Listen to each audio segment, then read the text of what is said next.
Cela a été un plaisir de passer ces 2 jours avec vous et de passer ces 2 jours ensemble. Alors, j'ai un peu la lourde tâche de ne pas faire la synthèse parce que j'en serais bien incapable, même si j'ai essayé de zapper parmi vous, notamment hier après-midi et aussi ce matin, mais peut-être d'établir quelques perspectives ou prospectives par rapport à ce qu'on a pu faire durant ces 2 jours. Je voulais déjà saluer, et c'est pourquoi le plaisir a été important, l'accueil et l'hospitalité de la Chambre d'eau, de l'ensemble de ses personnels, qu'ils soient bénévoles comme salariés. Je pense qu'on peut vraiment le saluer comme ça.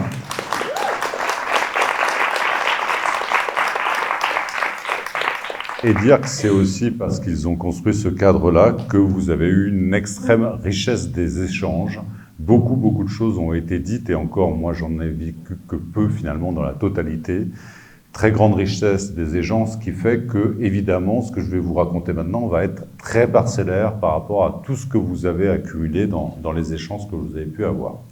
Puis la deuxième chose que je voulais dire, c'est que tout ça a été dans une ambiance extrêmement agréable. Alors le mot adéquat, c'est bienveillance dorénavant, donc il faut que je le prononce au moins une fois. Donc bienveillance globale que l'on doit évidemment à vous toutes et à vous tous, et finalement à tous ces échanges-là. Et si j'insiste sur cette bienveillance, c'est que j'espère que pendant cette synthèse, elle va se poursuivre. Alors, quelques petits éléments peut-être pour partir d'un cadre général, et puis après aller un peu plus en profondeur sur finalement ce que vous avez vécu. Alors, dans le cadre général, le premier diaporama et les premières prises de parole ont été sur art, culture, ruralité. Et moi, je voudrais souligner toute l'importance qu'il y a à mettre un pluriel à ces 3 mots-là, et qui fait certainement aussi la singularité de la démarche de la Chambre d'eau et la singularité de nous tous aujourd'hui. On dit d'habitude la culture, la ruralité, le pouvoir périphérique au singulier, et le fait de pouvoir le traduire au pluriel n'est pas gratuit, parce que ça veut dire que dans la notion d'art, on se sort de la relation à l'œuvre artistique, parfois qui a été une œuvre capitale de l'humanité, y compris dans l'histoire du ministère de la Culture.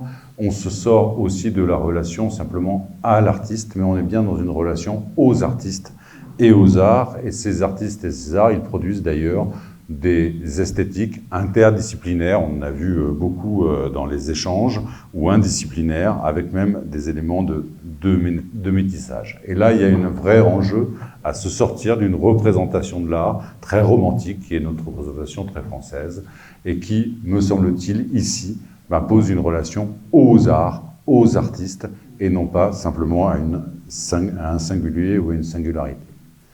Pour les cultures, au pluriel, vous savez que la France a construit sa communauté nationale sur une culture, un peuple, une éducation, une langue. Pour ceux qui étaient dans l'atelier avec Marianne Dispaler, juste une petite citation de Rachida que j'ai retrouvée sur un des textes qu'elle avait écrits. Donc Rachida dit « En fait, je parle 3 langues, mais je les mélange en même temps. » Marianne dit « Quelles sont ces langues ?» Et Rachida répond « J'ai honte de le dire. » Alors moi, je pense que le pluriel, ça montre que la cohésion, eh bien, elle s'enrichit de la diversité, et elle ne se construit pas, au contraire, dans un modèle unique qui serait imposé par tout le monde et à tout le monde. Donc on a là, dans la question de la traduction du pluriel de culture, peut-être aussi des éléments bien différents que ce qu'on a pu construire aussi dans nos propres politiques culturelles en France. Et puis enfin, ruralité, là Pierre-Marie Georges vous l'a dit bien mieux que je ne vous le dirai, mais vous voyez ces tensions qui existent dans cette représentation des ruralités, entre ceux qui portent l'idée d'un abandon, d'une rétractation des pouvoirs publics, je reprends ces termes, d'un désengagement, puis ceux, au contraire, qui l'hypervalorisent à l'image de Valérie Joussaume et qui pensent que finalement, c'est l'avenir dans les campagnes, denses ou peu denses. En tout cas, ce qui est sûr, c'est que même si ces représentations sont différentes, il y a un élément sûr, c'est que depuis maintenant plus de 30 ans, eh bien, ces campagnes, elles gagnent de la population. Et ça, cette question-là, elle est intéressante. Elles gagnent de la population de plus en plus jeune. C'est-à-dire qu'elles en ont beaucoup gagné avec des retraités. Elles en gagnent dorénavant avec des personnes et des couples actifs, y compris avec des naissances, il l'a dit très bien, sur les soldes naturels. En tout cas, ce pluriel de agriculture et ruralité, il nous emmène à regarder le monde non plus finalement d'une manière binaire, comme on aime bien en France. On a été formé par la philosophie cartésienne, donc il y a le vrai, le faux, le beau, le laid, le 0 et le 1. Donc nous, il y avait l'urbain, le rural, la démocratisation ou la démocratie culturelle, le manque, le plein, le légitime, le relatif, la liberté, l'égalité, et globalement, on a toujours essayé de combiner tous ces sœurs jumelles irréconciliables, pour reprendre la terminologie de Mona Ozouf, et non pas peut-être d'ouvrir une tierce voie. Et cette tierce voie, la chambre d'eau, me semble-t-il, l'ouvre ne serait-ce que par ses pluriels, et elle l'ouvre aussi par ses actions d'éducation artistique et culturelle. Alors Réjeanne Souriceau l'a dit à l'origine, sur cette éducation artistique et culturelle, c'est ma deuxième partie, c'est juste pour vous repérer dans mon plan, eh bien, elle s'ouvre sur un colloque de l'éducation nationale, 1968, qu'on appelle le colloque d'Amiens. Et donc, ça veut dire que l'éducation artistique et culturelle, alors qui à l'époque ne s'appelle que éducation artistique, eh bien, elle se fonde sur l'éducation nationale. Après, il faut se rappeler juste le thème du colloque. Le thème du colloque, son titre, c'était « Pour une école nouvelle », avec l'ambition de faire réfléchir les enseignants sur d'autres formes d'apprentissage, d'autres pédagogies alternatives, d'autres pédagogies par l'art. Donc ça veut dire que dans le mot éducation, de éducation artistique et culturelle, il y a bien l'éducation nationale, mais il y a aussi l'éducation populaire et permanente que l'on a parfois un peu tendance à oublier quand on parle d'éducation artistique et culturelle, notamment aussi au sein de nos ministères. Et cette variante-là, d'éducation à l'art, qui est plus celle qui, on va dire, est plutôt le grand courant de la démocratisation pour le ministère de la Culture ou le grand courant de l'éducatif pour notre ministère de l'Éducation nationale, eh bien, se retrouve aussi dans l'éducation par l'art, plutôt le courant de l'éducation populaire. Et vous verrez, il y a une charte de l'éducation artistique et culturelle en 10 articles, 10 commandements, on ne se refait pas quand même. Et l'article 3, c'est éducation à l'art, et article 4, c'est éducation par l'art. Mais suivant les ministères que l'on a, c'est plutôt l'un ou l'autre qui est privilégié, et pour être très honnête, c'est toujours plutôt l'un, c'est-à-dire le premier, l'éducation à l'art. Et je vous renvoie simplement au 100% EAC et à un ministre de l'Éducation nationale qui nous a quittés, heureusement, qui était le précédent. Donc vous voyez, ces tensions-là, elles sont importantes, et la chambre d'eau, me semble-t-il, arrive à les traverser. Dans tout ce que j'ai entendu, moi, et dans les petits films qu'on a vus, on a bien finalement une conjugaison de cette éducation à l'art et de cette éducation par l'art. Éducation à l'art, parce qu'il est question de la prouesse de l'art, il a été question des poésies à demi-mot, il a été question de jeunes qui se sont mis à lire de la poésie ou du Prévert par la suite, mais il y a aussi le développement de l'estime de soi, la confiance en soi et la confiance en l'autre, la capacité de travailler avec l'autre. Donc vous voyez, il y a bien les deux éléments qui finalement se conjuguent à ce niveau-là. Et dans cette conjugaison, plusieurs enjeux, me semble-t-il, dans tout ce qu'on a pu échanger, ont pu être repérés, et je vais revenir aussi sur un certain nombre de choses que vous avez traitées très bien, donc sur lesquelles je vais passer, mais c'était juste pour vous les signaler. Alors, premier élément, j'entame ma troisième partie, 3.1. Donc, premier élément, peut-être, là il y a 4 enjeux, je n'ai pas réussi à faire en 3 à chaque fois. Et donc 3.1, donc le premier, j'ai envie de dire, il dépasse la chambre d'eau, il dépasse d'ailleurs les projets que nous avons découverts ensemble. Mais Delphine Campagnol et Pierre-Marie Georges nous les ont bien décrits, je vais juste vous les donner comme ça. 100% EAC, CLEA, CTL, contrat de ruralité, CRTE, CTG, désolé pour nos amis belges une fois de plus, et j'ajouterai Action Cœur de Ville, Petite Ville de demain, etc. Une série de dispositifs qui s'empilent les uns sur les autres. N'en jetez plus, on ne comprend rien à rien. Nous, on ne comprend pas et on travaille dedans. Vous-même, quand vous les conduisez, parfois, vous ne les comprenez pas. Comment vous voulez que les gens le comprennent? C'est incompréhensible. incompréhensible. Donc, il y a une vraie mission aujourd'hui et un premier enjeu, à mon avis, à articuler un peu ces dispositifs et à les rendre un peu plus lisibles et visibles. Cet empilage-là, il ne produit que de l'incompréhension. Il produit aussi, d'une certaine manière, des structures qui, eux, ont une veille, une technicité et qui peuvent investir là-dedans et qui vont aller décrocher ces lots de consolation en continu.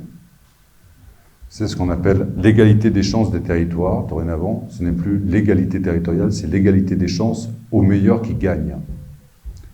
Et les autres auront que des lots de consolation au fur et à mesure.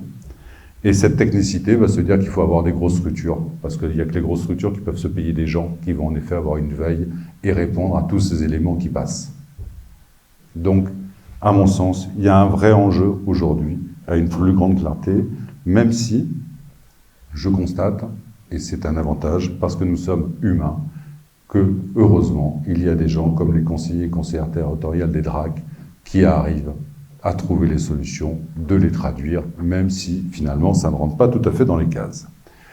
Deuxième élément, ça oblige à sortir de nos silos. Vous voyez, à chaque fois, on a un silo ministériel, on a un silo d'action. Et le fait de travailler dans un territoire oblige à faire de l'intersilo, on dit intersectoriel en très grande partie. Et on l'a bien vu ici, il y a beaucoup de projets de AC qui travaillent sur lesquels, il y a un projet qui a travaillé sur les mobilités, plusieurs qui ont travaillé sur le paysage.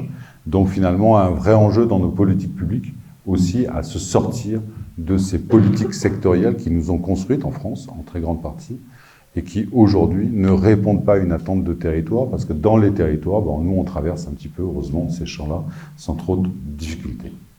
Avec un risque pour des lieux comme la Chambre d'eau, c'est que soit finalement vous êtes en marge, dans les interstices, ce que tu disais tout à l'heure, Réjeanne, de tous ces dispositifs-là, et finalement c'est le principe de la contre-culture, ça peut être un choix, soit finalement on pense que ça peut faire changer les politiques publiques, et évidemment quand on est optimiste le matin en se levant, c'est ce qu'on continue à penser, et on peut penser que justement, ce qui se produit ici, mais aussi ailleurs, ce qui se produit aussi, est en capacité, en effet, de faire évoluer des politiques publiques qui, aujourd'hui, sont quand même vitrifiées dans cette série d'appels à projets qui nous alimentent en continu et qui sont hautement incompréhensibles. Et puis, cette intersectoriale, ce qui est bien, ça a été dit dans un des ateliers d'hier sur l'inter-enseignant, j'ai trouvé ça intéressant, par un proviseur, je pense, ou un principal, je ne sais pas, qui était dans cet atelier, comment aussi ça fait de l'inter finalement, y compris d'ailleurs dans les disciplines éducatives et pédagogiques. Deuxième élément, qui là touche plus, j'ai envie de dire, la chambre d'eau elle-même, c'est le fait de partir du déjà là, de l'existant, du territoire.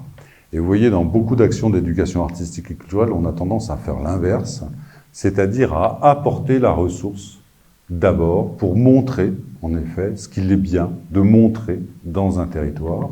Et pendant très longtemps, les campagnes, on a essayé de leur montrer ce qui était bien de la ville, alors que là, le principe, et là vous l'avez bien ressenti, on l'a tous vu, c'est comment on part de l'existant et du déjà là. Gabriel nous a parlé des haies. Donc, sans vouloir dire trop de bêtises, mais si j'ai bien compris que les haies avaient en grande partie été un élément défensif contre Jules César, des haies d'aubépine, et que ces haies d'aubépine étaient devenues des ressources aujourd'hui pour la biodiversité. Donc, mais ces haies, elles enferment finalement, elles créent des limites, elles créent des frontières. Donc, finalement, elles créent aussi de l'individualité, qu'on appelle l'individualité du bocage. Mais comme il faut entretenir les haies ensemble, eh bien ça oblige aussi à travailler ensemble. Donc vous voyez comment finalement la frontière ici n'est pas la zone de la limite, mais plutôt la zone de l'échange, et comment la question de la coopération, elle va aussi se construire à partir d'un déjà là paysager qui a plus de 2000 ans et qui a été construit pour lutter contre l'ennemi, alors qu'il devient peut-être une ressource d'altérité aujourd'hui dans son échange. Et puis, ça a été aussi beaucoup dit, c'était faire avec et par les habitants du territoire. Alors on l'a vu avec les tapis et paillassons, c'est-à-dire comment on partait finalement d'un quotidien et comment on s'appuyait aussi dans ces expertises sur des expertises du quotidien.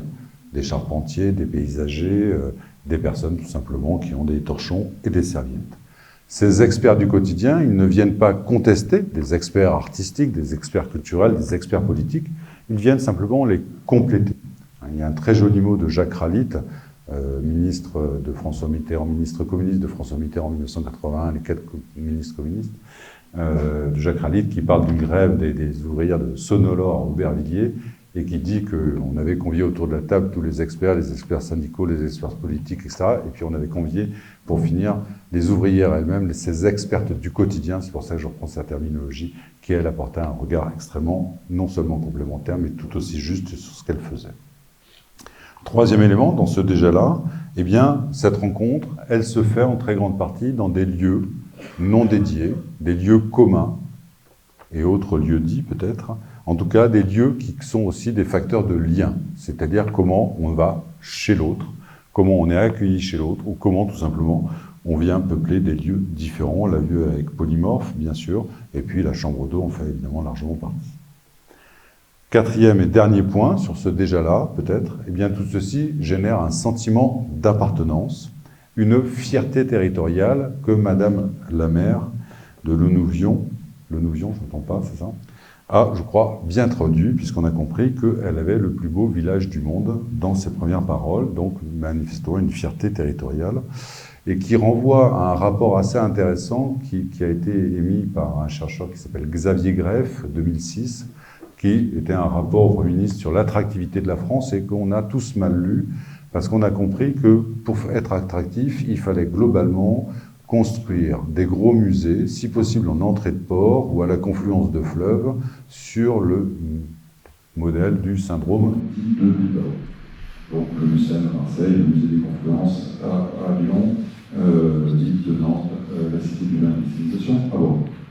Vous voyez, l'attractivité, c'était pour le moment. En fait, ce que disait Xavier Greff, il a une très jolie phrase, il disait « Pour que les gens ne partent pas, il faut qu'ils restent ». Moi, je trouve ça dit et de la fierté territoriale et de l'importance de se sentir bien à l'endroit où l'on est. Et là-dessus, ce travail-là sur le déjà, me semble extrêmement important. Alors, quelques petites remarques pour terminer cette partie-là, dire qu'il faut évidemment identifier toutes ces ressources. Et toi, tu fais quoi? Vous avez eu une très jolie table ronde ce matin pour en parler. Il y a beaucoup de propositions extrêmement intéressantes sur lesquelles je reviens pas. Il y a le besoin de ne pas s'enfermer en revanche. C'est-à-dire que le développement endogène, c'est très bien, mais ça peut être aussi finalement reconstruire des frontières là où on a vu. Et là, le rôle des artistes qui, eux, itinéraires, viennent de partout, me semble-t-il, apporte une vraie réponse. Et puis, sur la première balise du référentiel de l'EAC, l'éducation artistique et culturelle a 3 balises, c'est le voir. Eh bien, je trouve que ça le rénove de manière majeure, parce que le voir, en très grande partie, c'est voir une œuvre, voir un film, voir un lieu de patrimoine, voir un musée, alors que là, le voir, en fait, c'est tout simplement de voir ce qui est en train de se faire dans les ressources que l'on a en proximité et avec une vraie logique de ressources locales. Troisième élément, sur les enjeux que j'identifie, il y a tout ce que j'appelle l'âge du faire, F-A-I-R-E. Alors, faire non pas dans le sens de produire, mais plutôt de se concentrer sur comment ça se fait. Quel processus on met en route, à quoi ça sert, qu'est-ce qu'on fait après la fête, tout ça, c'était le thème que vous avez abordé ce matin. En tout cas, ce qu'on sait, c'est que ça ne se fait que dans le temps du dialogue et de la rencontre. Avec de la confiance, dans les capacités et dans les apprentissages. Finalement, l'éducation artistique et culturelle, elle a bien mission à travailler sur des apprentissages formels, non formels et informels. Et peut-être que le terme d'apprentissage est mieux que celui d'éducation, qui nous a toujours plombé un peu dans le mot d'éducation artistique et culturelle, parce que tellement teinté forcément de la dominante éducation nationale. Ce qui veut dire que l'on acquiert dans ces projets-là, que vous avez vu ici à la Chambre d'eau, des compétences plus que des connaissances, des savoir-faire et des savoir-être plus que des savoirs fondamentaux, de l'autonomie plus que de l'individualisation. Et ça, c'est vraiment intéressant, je trouve, dans la capacité de construire ces apprentissages. On sort de la question de la connaissance, qui parfois oriente beaucoup les actions d'éducation artistique et culturelle, connaissance des codes, des éléments d'histoire de l'art, de la manière de se repérer, pour passer à autre chose, me semble-t-il, qui est aussi une compétence, c'est-à-dire qu'est-ce que je peux développer à partir de cela dans mes compétences. C'est l'émancipation de l'éducation populaire, voilà, très vieux terme de la fin du XIXe siècle, mais qui me semble à tout à fait sa justesse ici, en tout cas, sans pour autant nier l'autre partie. Émancipation de l'éducation populaire, qui passe par toutes ces pratiques dans le faire, et des pratiques qui sont fécondes. Tu as cité, Réjeanne, tout à l'heure, les échanges entre les artistes qui disent « ça m'a nourri autant que ça les a nourris ». Bah, c'est bien ça, la fécondation. C'est comment, finalement, c'est un enrichissement mutuel et réciproque. Et puis peut-être, là, c'était pas forcément marquant, mais il peut y avoir de l'hybridation, c'est-à-dire peut-être quelque chose qui se crée aussi de nouveau à partir de là, un métissage, en effet, ou une hybridation de certaines pratiques. Donc faire ensemble plus que vivre ensemble, peut-être, dans cet âge du faire. Et dans cet âge du faire, j'ai envie de dire qu'on dit toujours que c'est innovant. Il y a un territorialiste italien qui s'appelle Alberto Maniaghi qui parle de rétro-innovation, parce que cet âge du faire, bah, c'est quelque chose, en effet, qui était relativement courant dans notre société il y a encore plus de 50 ans, et que l'on retrouve, que l'on redécouvre comme si on était formidablement innovant, avec simplement le plaisir d'être ensemble à faire quelque chose. En gros, cet âge du faire, il me semble-t-il qu'il pose des questions du type que peut-être de moins produire d'action dans tous les sens, comme on le dit souvent, mais plutôt de retrouver aussi un peu d'action et de sens dans l'action. Ce qui fait que la deuxième balise de l'EAC, qui est faire et pratiquer, là, elle ne se conjugue pas avec les 20 heures d'atelier annuels au mieux qui peut exister dans une action classique en milieu scolaire, dans lequel on va apprendre aux jeunes à s'éveiller, c'est ça la terminologie, à la danse contemporaine, au théâtre, à la musique, mais bien plutôt, là, ici, à faire ensemble et à construire ensemble dans quelque chose qu'ils sont en train de vivre par rapport à ça. Et puis, dernier point, peut-être dernier enjeu repéré pour moi, c'est cette curieuse dénomination que nous employons dorénavant d'ingénierie culturelle territoriale. Alors, cette ingénierie, ça c'est un mot marrant parce que c'est un terme qui n'existait absolument pas dans le vocable français jusqu'à un temps récent et qui dorénavant deviendrait finalement un autre mot mana.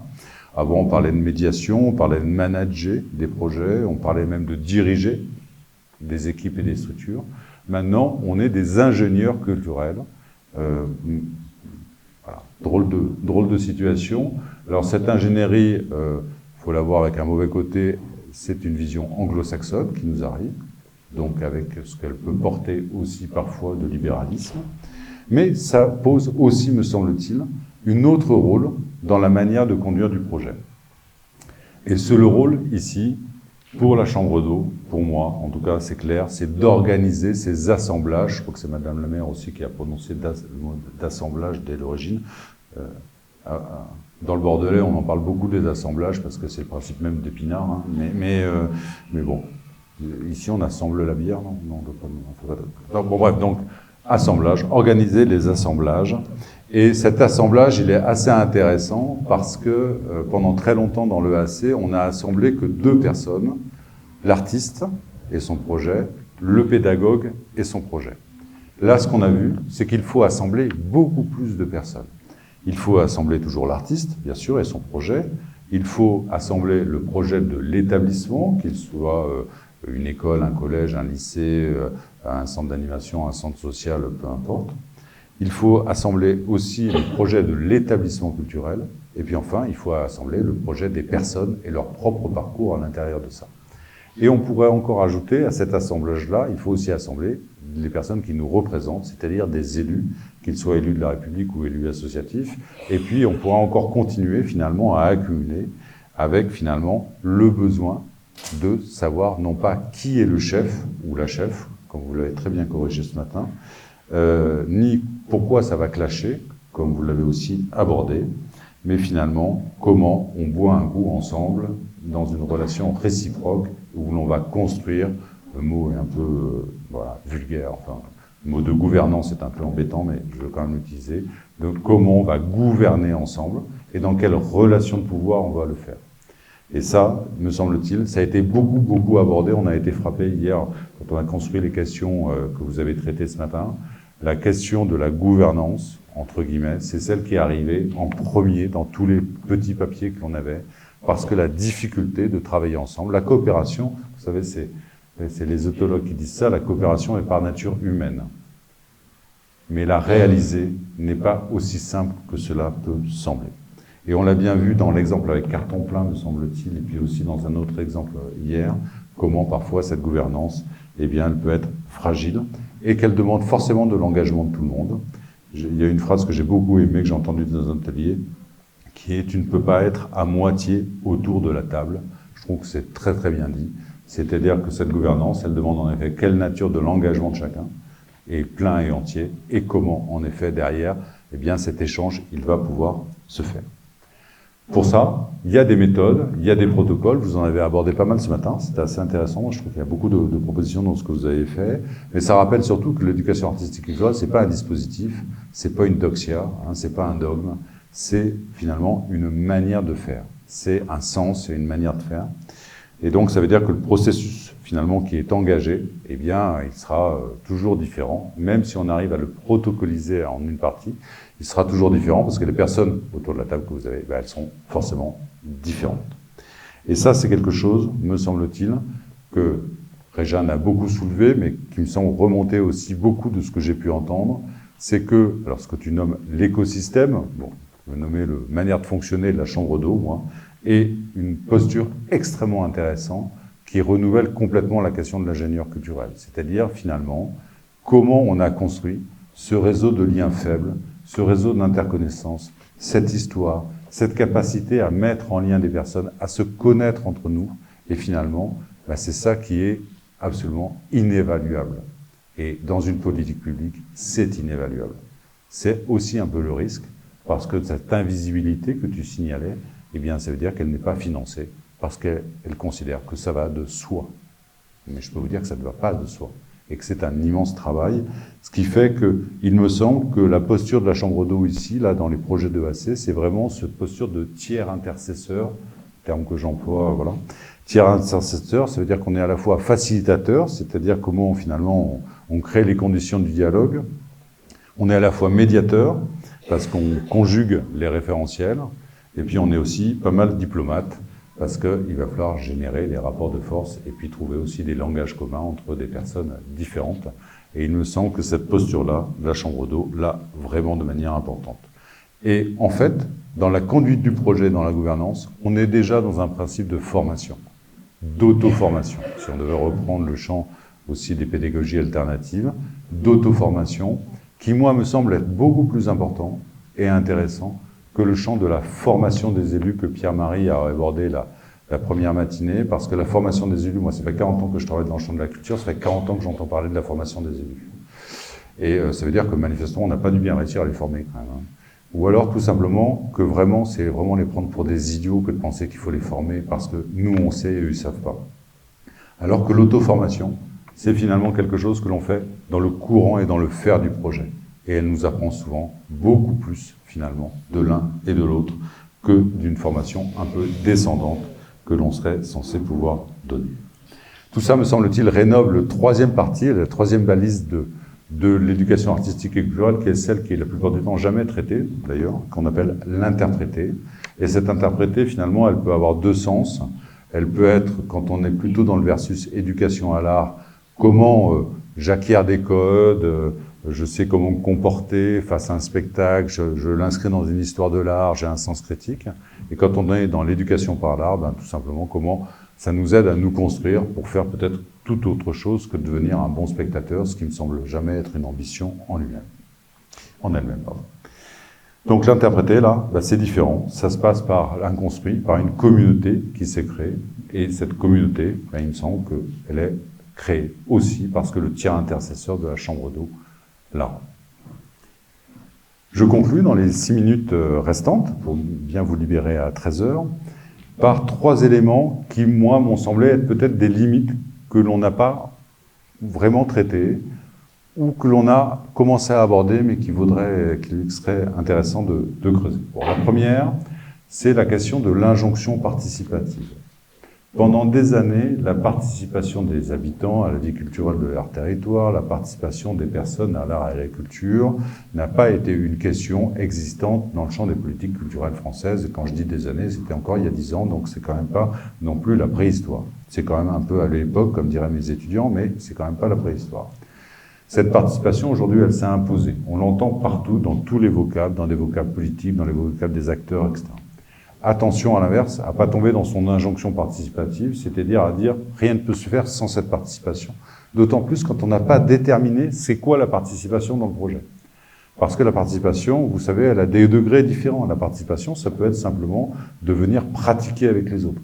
Ou ça peut être tout simplement de reconstruire des politiques publiques en lieu et place des élus par le citoyen, ce qu'on appelle de l'autogestion. Donc vous voyez, la dimension de la participation, elle peut avoir des dimensions complètement différentes. Moi, il me semble que ça demanderait, si on entre comme ça dans les projets, de la définir à l'origine, peut-être dans une charte que vous avez largement signalée, en tout cas de dire qu'est-ce qu'on entend par participation dans le projet que l'on veut faire, pour ne pas être simplement soit dans l'injonction, où on ne tiendra jamais les objectifs puisqu'on ne les connaît pas à l'origine, comme ça c'est plus simple, ou à l'inverse, être simplement dans un rhabillage par rapport à ça. Le deuxième élément, qui n'était que peu traité hier soir, mais qui l'a été beaucoup plus ce matin, donc je reviens un peu sur ma copie d'hier soir, c'est la question de l'évaluation, puisque dans Qu'est-ce qu'on fait après la fête ce matin, vous avez quand même parlé d'un certain nombre de choses sur la question de l'évaluation, mais je pense que la question de l'évaluation sur ce type de projet est importante à poser, parce que, comme vous le voyez, elle demande un agencement, un assemblage qui déjà est complexe à mettre en valeur, mais si en plus on n'arrive pas à évaluer les projets, et dans les projets, on n'évalue pas que les résultats, mais aussi tout ce qui va s'être passé, ça a été bien dit, eh bien, ça veut dire qu'on perd parfois, tout simplement, un peu la capacité d'être inscrit dans un agenda politique. Puis la troisième limite, peut-être, que je voulais signaler, c'est l'utilisation un peu abusive, me semble-t-il, pendant ces 2 jours, du mot de commun avec un pluriel. C'est un mot qui arrive dans notre vocable dorénavant, là aussi, de la culture, mais qui n'est pas du tout stabilisé. Le commun en termes juridiques, ça a une valeur donnée, c'est une propriété qui n'est ni privée, ni publique. L'air, c'est un commun. L'eau, c'est un commun. Ah non, pas en France, j'ai oublié. En France, c'est de la propriété privée de l'eau. Enfin, normalement, c'est un commun. Oui. Donc, ça a une valeur, en gros, ça veut dire que dans les communs, la question de la propriété du sol, des terres, de tout, est posée. Des droits d'auteur aussi. Dans les communs de la connaissance, on est là aussi sur la question des droits d'auteur, qui vient contester notre modèle. Vous connaissez comme moi Wikipédia ou des éléments comme ça. Ça, ce sont des communs de la connaissance, ça a encore un autre sens. Et puis, si on prend une définition de sciences humaines, si on prend une définition d'économie, les communs ont encore un autre sens. Donc, l'utilisation du mot est à prendre un peu avec des pincettes, parce qu'on a l'impression qu'on résout le problème quand on prononce le mot. Ça, on est des spécialistes dans le champ de la culture, de faire ça, un territoire, médiation, tout ça. C'est tous ces mots mana qu'on sait agiter. Là, il me semble que ça a été un peu agité en manquant un tout petit peu de définition. Alors, si on prend la définition d'un prix Nobel d'économie, d'une prix Nobel d'économie qui s'appelle Elinor Ostrom 2009, donc qui a défini les communs, c'est en gros un périmètre, un territoire, un projet animé dans une communauté, une règle mutuelle de fonctionnement et d'autorégulation, et évidemment des actions d'aménagement ou de construction. Donc vous voyez, finalement, la chambre d'eau, ça pourrait être bien un commun. Voilà, me semble-t-il, parce que ça répond à cette dimension-là, qui est une dimension ici d'interconnaissance et une dimension qui en effet repose sur une définition qui vaut ce qu'elle vaut. On peut ne pas être d'accord avec un prix Nobel d'économie, mais qui pose aussi une certaine manière de gérer des ressources dans le monde d'une autre manière que soit vue par un système, on va dire, collectiviste, qu'on pourrait appeler un système public, soit vu par un système libéral, qu'on pourrait appeler le système privé. Donc ça veut dire qu'on est quand même sur un donné qui, me semble-t-il, est essentiel, mais demanderait à être mieux défini.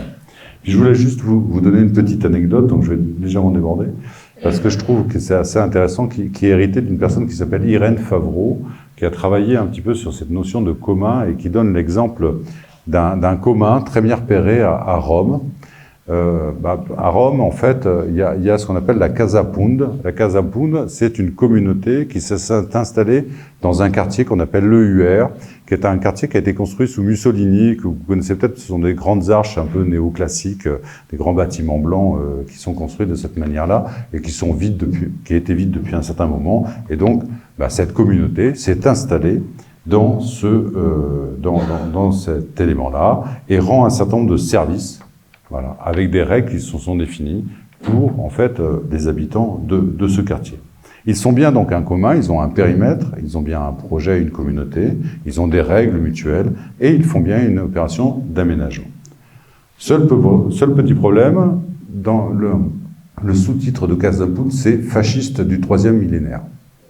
Ce qui veut dire que les communs, si on les regarde comme ça, n'ont plus de dimension politique, puisque tout peut faire commun, si on ne lui donne pas du sens.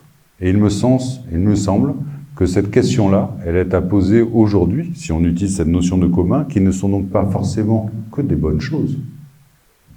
Si on doit porter un jugement de valeur à mon regard, ce qui n'est pas forcément le vôtre, en tout cas qui est à mon regard, et donc ça veut dire qu'il faut peut-être lui donner une orientation.